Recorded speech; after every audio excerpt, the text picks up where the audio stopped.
Une simple question d'équilibre, paraît-il. Sur les hauteurs de Chamols, on s'affaire sur la plus grande éolienne de France.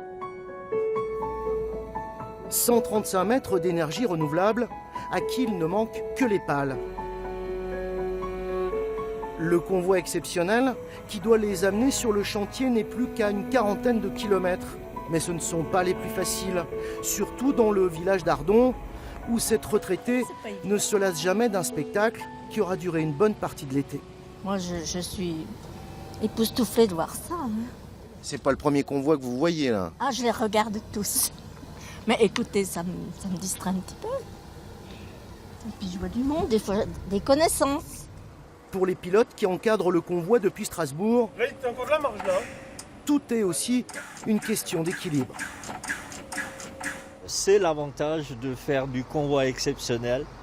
Cela change tous les jours, cela varie tout le temps et cela permet effectivement de s'enrichir jour après jour. Cette fois, le site des éoliennes est enfin en vue. Mais les chauffeurs allemands de la société Gutmann vont devoir accomplir une dernière prouesse. Slalomer dans ce quartier résidentiel sans rien casser.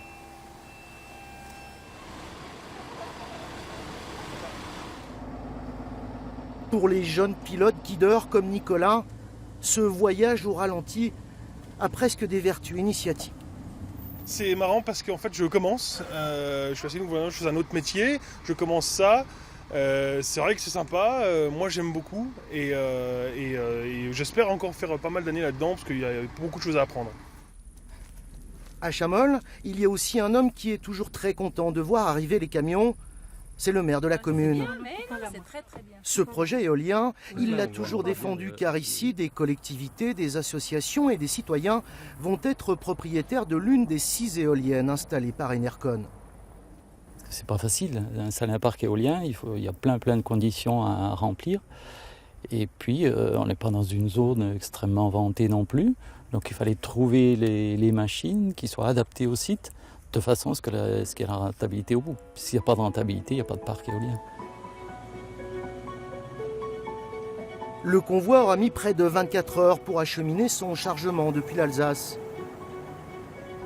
Un jeu de patience sur 400 km dont les pilotes comme Denis ne se lassent jamais. C'est une passion avant tout et non, ça me plaît trop. C'est stressant, mais c'est très motivant. Et puis on travaille bien souvent avec de très bonnes équipes, les chauffeurs, les collègues, voitures et motos. Donc non, je ne suis pas prêt de changer. Le parc éolien, avec sa vue imprenable sur le Mont Blanc, devrait commencer à fonctionner à la fin de l'année. Quant aux hommes du convoi, ils vont reprendre la route à la recherche de nouveaux géants dans ce monde qui est le leur.